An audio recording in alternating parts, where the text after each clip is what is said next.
Tahukah kalian mengapa dinamakan surah At-Tin?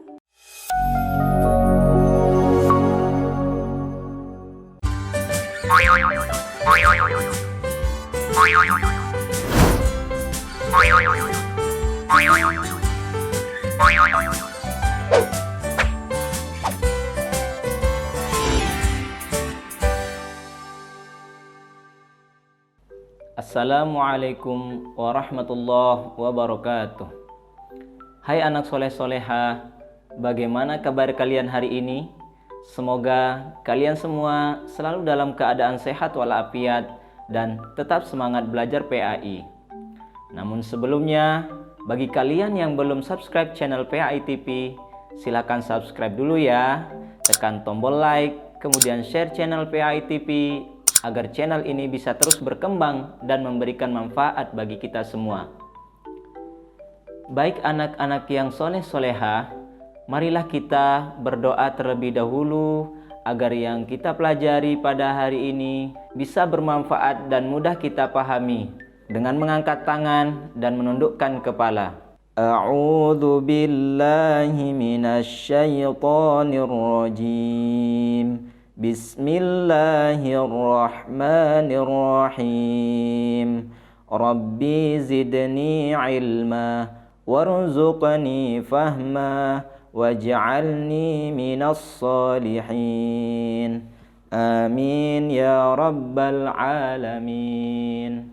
Pada pembelajaran sebelumnya, kita sudah membahas tentang Al-Quran Surah At-Tin.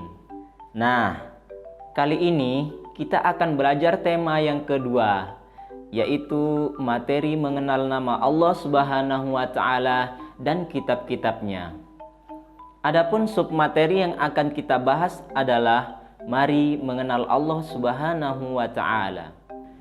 Baik anak soleh-soleha, tujuan pembelajaran kita kali ini adalah yang pertama, agar kalian dapat mengenal Allah Subhanahu wa Ta'ala melalui Asmaul Husna, yaitu Al-Mumit, Al-Hayyu, Al-Qayyum, dan Al-Ahad. Dan yang kedua, agar kalian dapat memahami dan mengamalkan makna Asmaul Husna, Al-Mumit, Al-Hayyu, Al-Qayyum, dan Al-Ahad dalam kehidupan kita sehari-hari. Nah, anak-anak soleh-solehah, sudah menjadi kebiasaan kita apabila kita ingin mengenal sesuatu, misalnya mengenali orang lain, hewan, tumbuh-tumbuhan, dan benda alam lainnya. Yang pertama yang harus kita tanyakan adalah namanya. Demikian juga halnya Tuhan. Siapakah Tuhan? Dalam agama Islam menyebutnya Allah Subhanahu wa Ta'ala. Nah, untuk mengenal lebih jauh siapakah Allah, jawabannya ada pada Asmaul Husna. Oleh karena itu, Allah mewahyukan namanya kepada manusia melalui Al-Quran. Di sana disebutkan nama-nama Allah Subhanahu wa Ta'ala sebanyak 99 nama, atau yang kita sebut Asmaul Husna, yang artinya nama-nama Allah yang baik dan indah. Ada 4 Asmaul Husna yang akan kita pelajari kali ini. Yang pertama, Al-Mumit, yang artinya yang maha mematikan.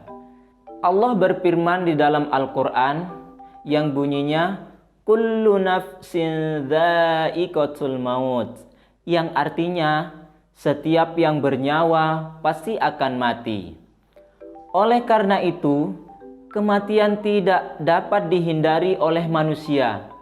Kematian bukanlah sesuatu yang ditakuti, karena sesungguhnya kematian adalah tangga menuju kebahagiaan yang abadi.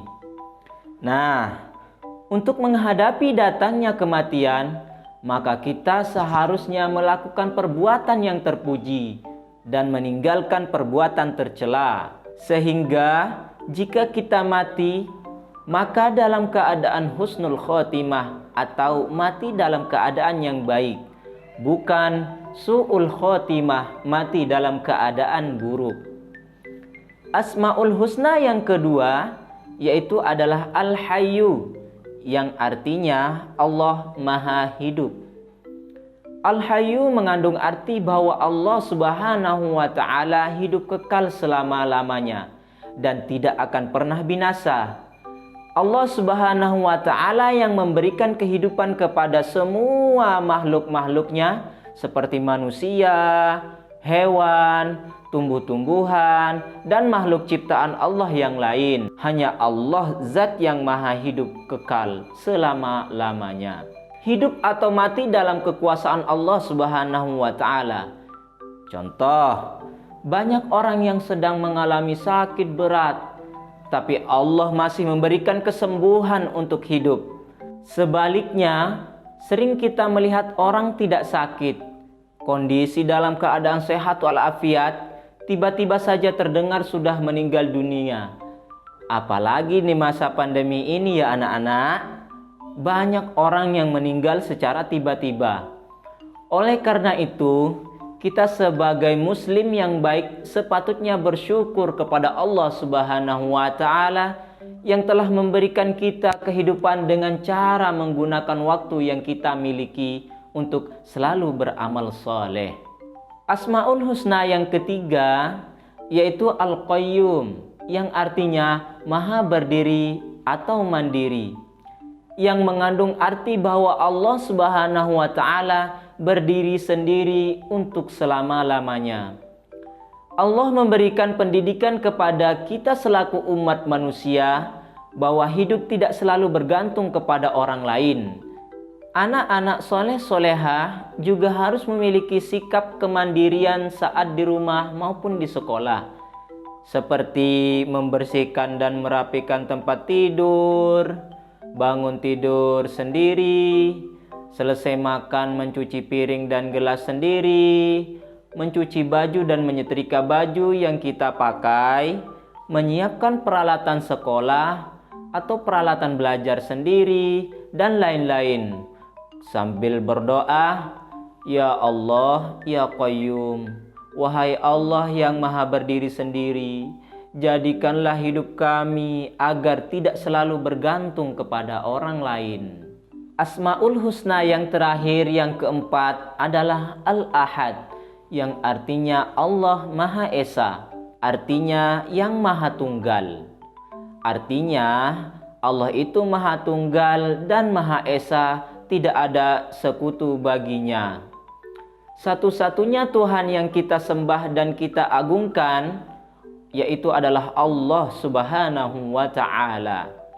Orang yang menyekutukan Allah disebut musyrik, dan perbuatan yang menyekutukan Allah disebut syirik.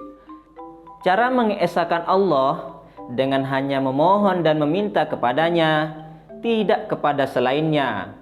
Biasakan berdoa kepada Allah Subhanahu wa Ta'ala. Begini ya doanya anak-anak sekalian. Ya Allah, Engkaulah Tuhan satu-satunya, tiada sekutu bagimu. Engkaulah tempat meminta, jadikanlah aku dapat hidup dengan baik, selamat di dunia dan di akhirat. Amin ya rabbal alamin. Anak-anak yang soleh-solehah, apakah kalian ingin terpuji di hadapan Allah Subhanahu wa Ta'ala?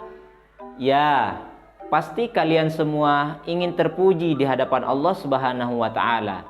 Mari kita bersikap dan berperilaku dengan cara mengamalkan Asmaul Husna.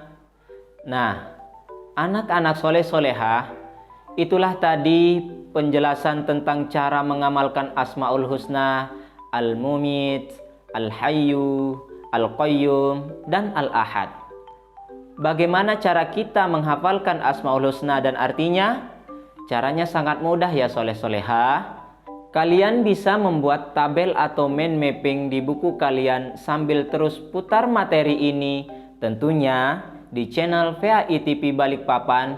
Insya Allah kalian dengan cepat akan mudah menghafal dan mengingatnya. Cukup sekian pembelajaran kita kali ini. Terima kasih atas perhatiannya. Tetap semangat belajar dari rumah. Gunakan waktu sebaik mungkin. Dan jangan lupa tetap berdoa dan jaga kesehatan. Semoga Allah Subhanahu wa Ta'ala selalu melindungi kita semua. Amin ya rabbal alamin. Mari kita akhiri dengan bacaan hamdalah. Alhamdulillahirabbil alamin. Sekian, terima kasih. Wassalamualaikum warahmatullahi wabarakatuh.